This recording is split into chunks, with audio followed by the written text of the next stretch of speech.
복되고 거룩한 주님의 날 우리에게 허락하시는 하나님의 말씀은 창세기 4장 3절에서 5절 말씀입니다. 세월이 지난 후에 가인은 땅의 소산으로 제물을 삼아 여호와께 드렸고 아벨은 자기도 양의 첫 새끼와 그 기름으로 드렸더니 여호와께서 아벨과 그 제물은 연락하셨으나 가인과 그 제물은 연락하지 아니하신지라. 가인이 심히 분하여 안색이 변하니. 우리는 계속해서 지금 하나님의 말씀을 듣고 있는데 예배 6가원칙 중에 어디서 예배를 드려야 하는가, 그래서 예배 드리는 곳 4번째 시간입니다. 오늘 여러분에게 말씀드릴 말씀의 주제는 하나님의 도에서 떠나게 하는 악을 제거하라, 이 말씀을 함께 듣고 은혜 받는 시간이 되겠습니다. 그래서 오늘은 우리 하나님께서 우리에게 말씀하시는 예배 드리는 일에 있어서 예배 드리는 곳을 마귀는 미혹하고 있습니다.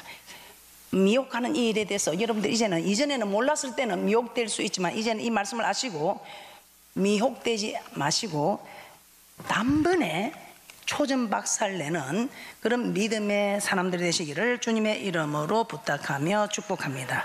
자, 지금까지 우리가 살펴본 말씀들을 통해서 신명기 12장에서는 가나안 땅을 기업으로 얻게 되거든 그 땅 거민들이 그들의 신들에게 제사하던 그런 모든 단들을 해빠하라, 그들의 단들을 다 부수라 이 말입니다. 없애고 아무 데서나 제사드리는 그런 그들의 모습을 따르지 말고 오직 여호와 하나님께서 우리에게 명하신 대로 여호와 이름을 두기 위하여 택한 곳, 제사하기 위하여 택한 곳 성전, 제사하기 위하여 여호와 이름을 두기 위해 건축된 그 전으로 나아가서 제사를 드리라, 즉 지금의 교회로 나와서 예배를 드리라고 말씀하고 있습니다. 자, 신명기 13장 1절에서 3절 말씀 함께 합독합니다. 시작. 너희 중에 선지자나 꿈꾸는 자가 일어나서 이적과 기사를 내게 보이고 내게 말하기를 내가 본래 알지 못하던 다른 신들을 우리가 쫓아 섬기자 하여 이적과 기사가 그 말대로 이룰지라도 너는 그 선지자나 꿈꾸는 자의 말을 청종하지 말라. 청종하지 말라. 자, 그 이유가 무엇이라고 합니까? 우리 하나님이 명하시는 말씀에서 벗어나면 따르지 마라 이 말입니다. 그 이유가 무엇이라고 합니까? 자, 신명기 13장 3절 말씀 다시 한번 보도록 하겠습니다. 너는 그 선지자나 꿈꾸는 자의 말을 청종하지 말라. 이는 너희 하나님 여호와께서 너희가 마음을 다하고 성품을 다하여 너희 하나님 여호와를 사랑하는 여부를 알려하사 너희를 시험하심이라. 너희를 시험하시고자. 너 아무리 능력을 행하고 기적을 보일지라도 그는 선지자나 꿈꾸는 자의 말을 듣지 말라. 왜냐하면 우리 하나님께서는 참으로 네가 내 말을 듣는지 내 말이 아닌 다른 사람의 말을 듣는지 너를 미혹시키는 악의 세력의 말을 듣는지 우리 하나님께서는 그 여부를 알려하사, 그 여부를 알려하사. 우리 하나님 우리를 시험하는 것은 테스트에 합격하면 올립니다. 그래서 중학교 테스트 합격하면 고등학교 합격하면 대학교 계속 올리기 위해서 테스트합니다. 그런데 마귀는 우리를 시험하는 것은 템테이션, 미혹시켜서 멸망시키고 자꾸 멸망시키려고 미혹시킨다 이 말입니다. 자, 여호와께서 우리가 마음을 다하고 성품을 다하여 우리 주 하나님을 사랑하는지 사랑하지 않는지 그 여부를 알기 위해서 그 같은 선지자나 꿈꾸는 자들을 통해서 우리를 테스트한다 이 말입니다. 신명기 13장 4절 5절입니다. 시작. 너희는 너희 하나님 여호와를 순종하며 그를 경외하며 그 명령을 지키며 그 목소리를 청종하며 그를 섬기며 그에게 부종하고 그 선지자나 꿈꾸는 자는 죽이라. 이는 그가 너희를 애굽 땅에서 인도하여 내시며 종되었던 집에서 속량하여 취하신 너희 하나님 여호와를 배반케 하려 하며 너희 하나님 여호와께서 내게 행하라 명하신 도에서 너를 깨어내려고 말하였음이라. 너는 이같이 하여 너희 중에서 악을 제할지니라. 선지자나 꿈꾸는 자가 아무리 큰 능력을 해야 하는 예언자, 능력자, 손만 대면 사도 바울처럼 아침만 던지면 병이 낫고 어떤 기적과 능력을 행할지라도 이 말씀 앞에서 말씀이 아닌 길은 여러분은 따라가지 않아야 됩니다. 그래야 우리 주님이 여러분에게 길이 되어주고 진리가 되어주고 생명이 되어주셔서 저 천국까지 인도할 것입니다. 그런데 여러분들이 말씀을 두고 말씀이 아닌 것을 따라갈 때는 우리 하나님도 여러분과 함께 하지 않는다는 것입니다. 그러므로 말씀에서 벗어난 여호와를 쫓는 데서 떠나라 하면 어떤 일이 있어도 떠나지 마시고 그 선지자나 꿈꾸는 자를 죽여서 악을 제거하라, 이렇게 말씀하셨습니다. 그런데 우리가 이는 지금 선지자나 꿈꾸는 자를 우리가 죽이면 안 되지요. 신정 정치를 하는 그때 시대는 하나님이 정치를 하는 시대니까 할 수 있을지 몰라. 지금 우리는 그렇게 해서는 아니 됩니다. 그래서 선지자뿐만 아니라 우리의 동복 형제나 자녀, 품의 아내나 생명을 함께하는 친구일지라도 만일 우리를 깨어서 하나님에서 떠나게 하고 다른 신을 섬기게 하고 다른 데 가서 예배 드리자 하고 이렇게 하면 그를 긍휼히 여겨보지도 말고 아껴보지도 말고 용서 없이 돌로 쳐 죽이라고 이렇게 말씀하고 있습니다. 자, 신명기 13장 6절에서 11절 말씀입니다. 그래서 여러분들은 여러분도 살고 여러분을 깨는 동복 형제나 부모나 자녀다 친구도 살릴 수 있도록 여러분이 말씀을 알아야 말씀을 주어서 돌이키게 할 수 있다 이 말입니다. 여러분이 말씀을 모르는데 무엇으로 돌이키게 하리요? 자, 신명기 13장 6절에서 11절 합독합니다. 시작. 내 동복 형제나 내 자녀나 내 품의 아내나 너와 생명을 함께하는 친구가 가만히 너를 깨어 이르기를 너와 내 열조가 알지 못하던 다른 신들 곧 내 사방에 둘러 있는 민족 혹 내게서 가깝든지 내게서 멀든지 땅 이 끝에서 저 끝까지 있는 민족의 신들을 우리가 가서 섬기자 할지라도 너는 그를 쫓지 말며 뜯지 말며 긍휼히 보지 말며 애석히 여기지 말며 덮어 숨기지 말고 너는 용서 없이 그를 죽이되 죽일 때에 내가 먼저 그에게 손을 대고 후에 뭇백성이 손을 대라. 그는 애굽 땅 종되었던 집에서 너를 인도하여 내신 내 하는 여호와에게서 너를 깨어 떠나게 하려 한 자니 너는 돌로 쳐 죽이라. 그리하면 온 이스라엘이 듣고 두려워하여 이 같은 악을 다시는 너희 중에서 행하지 못하리라. 이 땅에서도 복을 받고 저 맹세한 땅에 들어가서도 영원히 사는 이 복을 가로막는 이들이 있다 이 말입니다. 그래서 이럴 때는 이 복을 가로막을 때는 여러분은 가차없이 부모 형제일지라도 그 말을 듣지 말라 이 말입니다. 하나님의 명령은 오직 여호와 이름을 두시려고 택한 곳으로 찾아 나아가서 하나님께 예배를 드리라는 것입니다. 그런데 사람들은 그렇게 말합니다. 여호와는 천지에 충만하시니 천지에 충만하신 하나님이 아니냐, 꼭 굳이 교회까지 가서 그 예배 드릴 필요가 있느냐. 아니, 하나님이 천지에 충만하시고 하나님 네 마음도 알고 내 마음도 알고 하는데 우리가 어디 뭐 하나님께 예배드리지 다른 신한테 드리느냐. 천지에 충만하신 분이 하나님이시고 네 맘도 알고 내 맘도 알고 네가 예수 믿는 것도 알고 내가 예수 믿는 것도 아는데 우리가 아무 데서나 드려도 하나님은 다 아신다. 우리 중심을 보는 하나님이다. 뭐 꼭 그리 교회 가서 드릴 필요가 있나, 이렇게 우리를 깨거든. 어떻게 하라고요? 절대로 그 말을 듣지 말라 이 말입니다. 자꾸만 나를 하나님을 잘 섬기는 일에서 떠나게 하려는 무리에게서는 정말 그를 설득시켜서 같이 하나님 잘 섬기게 하든지 그것이 안 되면 그들에게서 떠나라 이 말입니다. 그러면 하나님의 절기에 하나님께 예배 드릴 때는 반드시 여호와께서 자기 이름을 두시려고 택하신 곳인 성전 곧 교회에 나가서 예배를 드려야 한다 이 말입니다. 그러면 이제 우리가 큰 타이틀이 하나님께 예배 드리는 곳은 교회입니다. 그리고 두 번째, 이 교회에서 예배 드리는 것을 마귀는 이 땅에서 예배 드리라고 미혹한다고 했습니다. 자, 그러면 세 번째 큰 타이틀입니다. 예배 드리는 곳에 대해 그릇된 인식이 있다는 말씀을 통해서 한번 찾아보도록 하겠습니다. 예배 드리는 곳에 대한 그릇된 인식들. 자, 지금까지 내용들을 혹자들은 이렇게 말합니다. 구약의 모행론에 따른 견해다. 참 말도 그럴듯하게 잘해요. 구약의 모행론에 따른 견해다. 그리고 신약에서는 예수 그리스도께서 십자가에 피 흘려 돌아가심으로 성소의 휘장이 찢어졌습니다. 성소의 휘장이 찢어졌으므로 우리는 모두가 택한 족속 왕 같은 제사장이 되었다고 합니다. 우리는 제사장이 되었다. 그러나 이 제사장은 말씀을 가르치는 제사장이 아니라 전에는 예물을 드리려고 해도 제사장을 통해서 드렸습니다.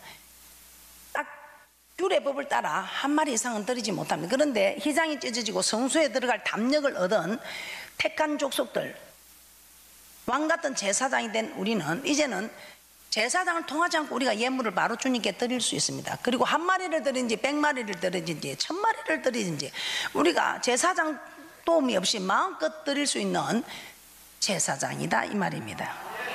그리고 우리의 몸이 하나님께서 거하시는 성전이다.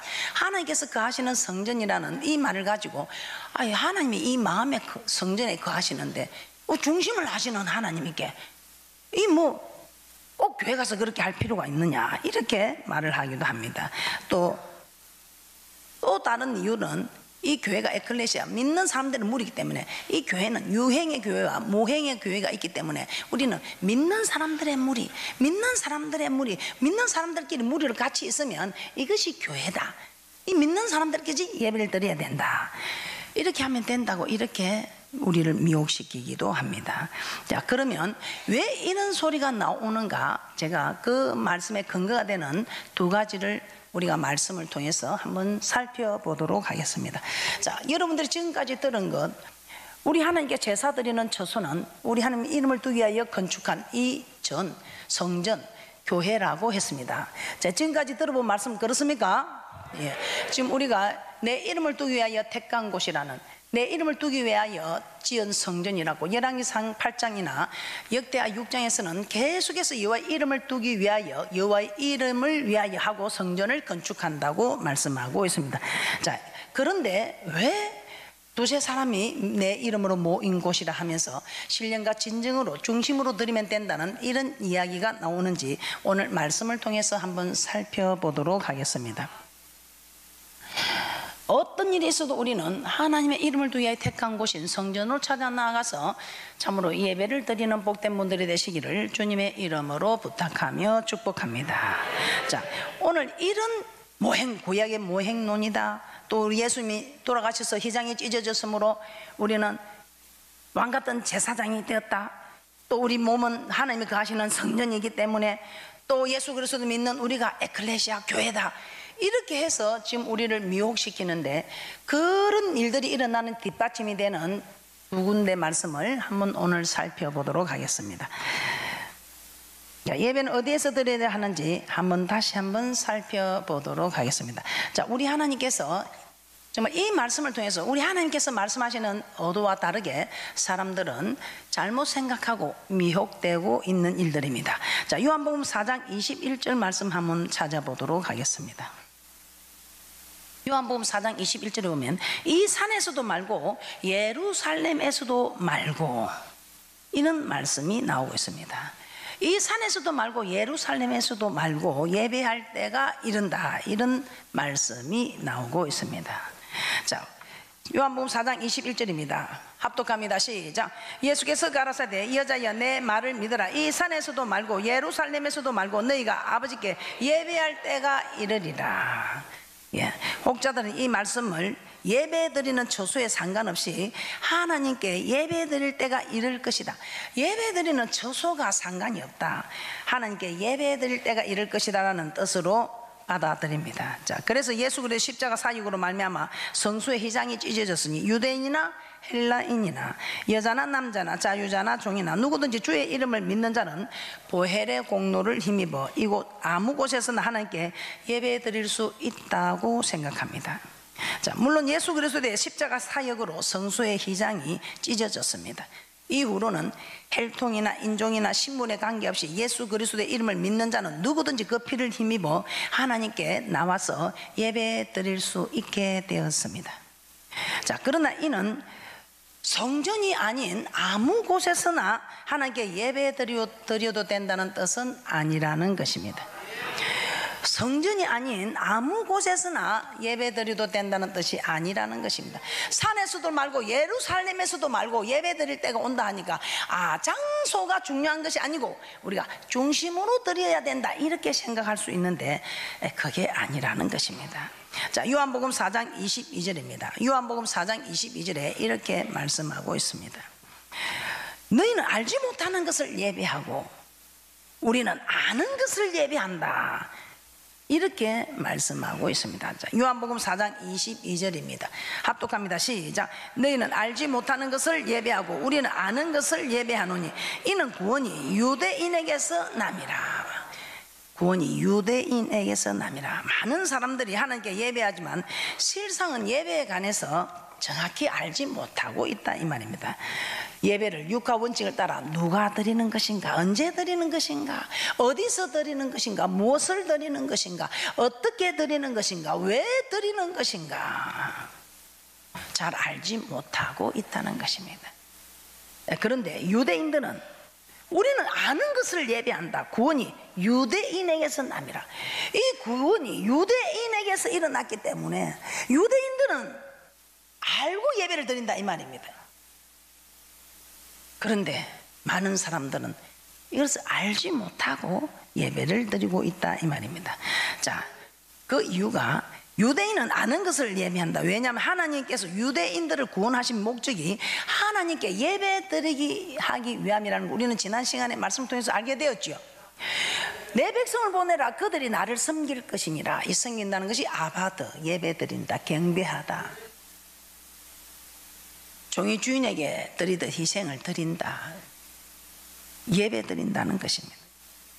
유대인을 구원하신 목적이 하나님을 섬기는 것, 즉 하나님께 예배 드리게 하기 위함이기 때문에 이 유대인들은 예배에 대해서 잘 알고 있다 이 말입니다. 그러므로 예배는 시대와 관계없이 하나님께서 유대인들에게 명하신 대로 드려야 된다 이 말입니다. 시대에 관계없이 이 예배는 유대인들에게 명하신 것처럼 지금 우리는 영적 이스라엘 백성입니다. 그들은 이스라엘 백성들이, 우리는 영적 이스라엘 백성들로 그들이 드리는 예배처럼 우리도 그렇게 드려야 된다 이 말입니다. 자, 시편 89편 3절 한번 보도록 하겠습니다. 그래서 우리 하나님께서는 아무나 하고 우리 하나님께서는 언약을 하신 것이 아니고 시편 89편 3절에 택한 자, 주는 그리스도시요 살아계신 하나님의 아들이라 고백하는 자와 우리 하나님은 언약을 하신다는 것입니다. 시편 89편 3절입니다. 합독합니다. 시작. 주께서 이르시되 내가 나의 택한 자와 언약을 맺으며 내 종 다윗에게 맹세하기를. 자, 언약을 맺었습니다. 그런데 이 언약을 또 이렇게 말씀하고 있습니다. 시편 50편 5절입니다. 시편 50편 5절입니다. 합독합니다. 시작. 이르시되 나의 성도를 내 앞에 모으라 곧 제사로 나와 언약한 자니라 하시도다. 우리 하나님 택한 자와 언약을 맺으시고 이제 그 언약대로 살아온 모든 것을 오늘같이 주님의 날, 주님 앞에 드릴 때에 우리 하나님께서는 이 제사를 통해서 받으시고 받지 않으시고, 아, 하나님 말씀대로 살았구나 받아주시고, 말씀대로 살지 않았구나 받아주지 않으시고, 이 제사로 언약한 자니라. 그래서 산에서도 말고 예루살렘에서 말고 너희가 아버지께 예배할 때가 이르리라. 이 말씀은 예수님께서 오신 이후부터는 교회가 아닌 아무 곳에서나 하나님께 예배 드려도 된다는 이 뜻이 아니라, 예수님 오셔서 우리가 성소에 들어갈 담력을 얻어서 마음껏 들어갈 수 있다고 아무 데서나 예배 드려야 된다는 이것이 아니라는 겁니다. 신약 시대에도 반드시 하나님께서 유대인들에게 명하신 대로 여호와의 이름을 두시려고 택하신 곳인 성전, 곧 교회에서 예배를 드려야 합니다. 그러나 구약과 달리 예수님께서 이 땅에 오신 이후로는 어디에서 예배하든지 신령과 진정으로 예배하여야 한다고 말씀하고 있습니다. 자, 요한복음 4장 23절에서 24절입니다. 합독합니다. 시작. 아버지께 참으로 예배하는 자들은 신령과 진정으로 예배할 때가 오나니 곧 이때라. 아버지께서는 이렇게 자기에게 예배하는 자들을 찾으시느니라. 하나님은 영이시니 예배하는 자가 신령과 진정으로 예배할지니라. 신령과 진정으로 드려야 한다. 이 말이 무슨 말입니까? 신령은 성령을 뜻합니다. 진정은 진리, 알레데이아 진리, 진리로 거룩하게 하옵소서. 아버지의 말씀은 진리라고 말씀하고 있습니다. 자, 예수님께서 이 땅에 오신 이후부터 예배하는 자는 교회에서 예배해야 할 뿐 아니라 교회에서 예배를 드려도 신령과 진정으로, 즉 하나님의 말씀 안에서 성령 하나님의 도움을 받아서 하나님의 말씀 안에서 예배를 드려야 된다 이 말입니다. 자, 이 말이 왜 그러냐? 구약에는 끝에 법만 지키면 됩니다. 그런데 신약은 속의 법을 지켜야 되기 때문에 성령 하나님의 도움이 없으면 이 마음의 법을 지키기 어렵다 이 말입니다. 그래서 성령 하나님의 도움을 받아서 이 아무리 내가 하나님 뜻대로 산다고 해도 이 속으로 미워하면서, 그러면 이거는 살인하는 것과 마찬가지로 했지요. 속에 음욕을 품으면서 간음 안 했다 이럴 수는 없다 이 말입니다. 그러니까 이 마음의 법도 지게 하는 이 어려운 신약 시대에는 성령 하나님의 도움을 받아서 이 마음의 법을 지키고 말씀대로 우리 하나님께서 명하신 대로 드린 그 예배를 우리 하나님께서는 받으신다 이 말입니다. 그리고 또 우리가 그릇 인식하고 있는 이유 중에 하나는 두세 사람이 내 이름으로 모인 곳에는 나도 그들 중에 있느니라. 이 말씀을 가지고 우리가 잘못 생각하고 있습니다. 자, 마태복음 18장 20절입니다. 합독합니다. 시작. 두세 사람이 내 이름으로 모인 곳에는 나도 그들 중에 있느니라. 자, 이 말씀을 근거해서 신약 시대는 교회가 아니더라도 예수 그리스도 이름을 믿는 두세 사람이 모이면 어느 곳에서든지 하나님께 예배할 수 있다고 생각합니다. 그래서 집안의 대소사나 직장이나 사업과 관계된 일로 교회에 나가 예배드리기 어려울 때는 아무런 갈등도 없이 거리낌도 없이 가정이나 직장에 모여서 예배를 드립니다. 과연 그럴까요? 두세 사람이 내 이름으로 모인 곳에 하나님께서 함께 한다는 그 말씀이 그런 두세 사람이 모인 곳에 예배를 드려도 하나님이 함께 한다는 것일까요? 마태복음 18장 20절의 이 의미는 그러한 것이 아니라는 것입니다. 자, 마태복음 18장 15절에서 20절 말씀을 한번 보도록 하겠습니다.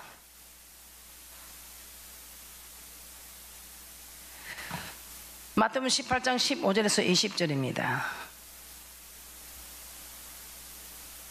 합독합니다. 시작. 내 형제가 죄를 범하거든 가서 너와 그 사람과만 상대하여 권고하라. 만일 들으면 내가 내 형제를 얻은 것이요 만일 듣지 않거든 한두 사람을 데리고 가서 두세 증인의 입으로 말마다 정창케 하라. 만일 그들의 말도 듣지 않거든 교회 말하고 교회 말도 듣지 않거든 이방인과 세리와 같이 여기라. 진실로 너에게 이르노니 무엇이든 너희가 땅에서 매면 하늘에서도 매일 것이요 무엇이든지 땅에서 풀면 하늘에서도 풀리리라.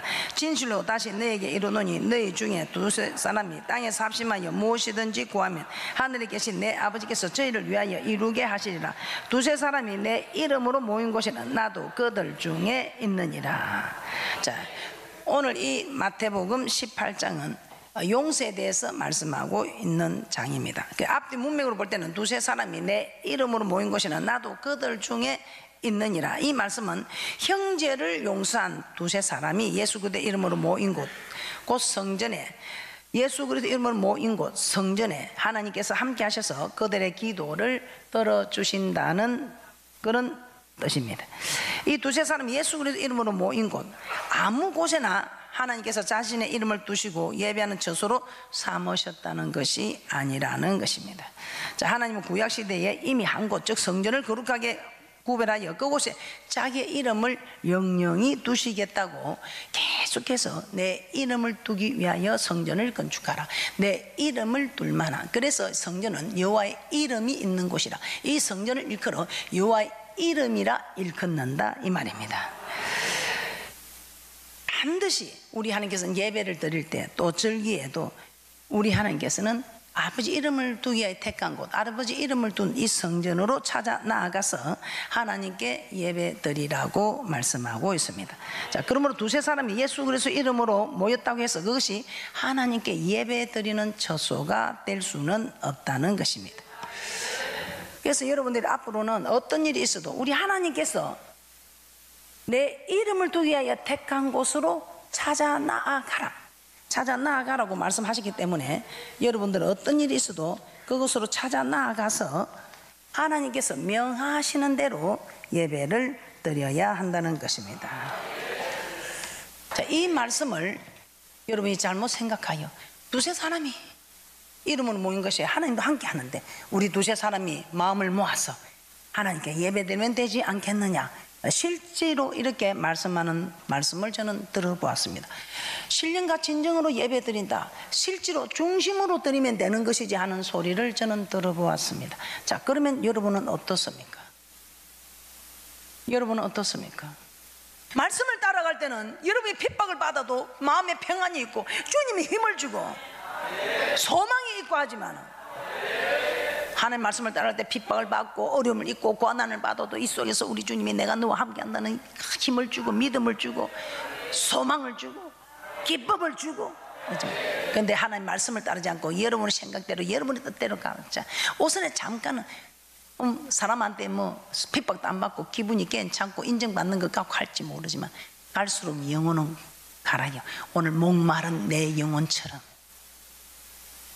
그래서 이제부터 여러분들은 하나님 말씀에 조금 받는 그 고통, 고난 개의치 마시고 큰 그림을 그리셔서 저 천국에 가는 큰 그림을 그리셔서 이 땅에서 보잘것없는 데는 마음을 쓰지 마시고 큰 그림의 천국을 바라보면서 저 천국의 큰 소망의 그림을 가지고 이 땅에서 모든 큰 그림들을 다 이루어가는 그런 귀한 분들이 되시기를, 그런 귀한 축복의 주인공들이 되시기를 주님의 이름으로 축복합니다.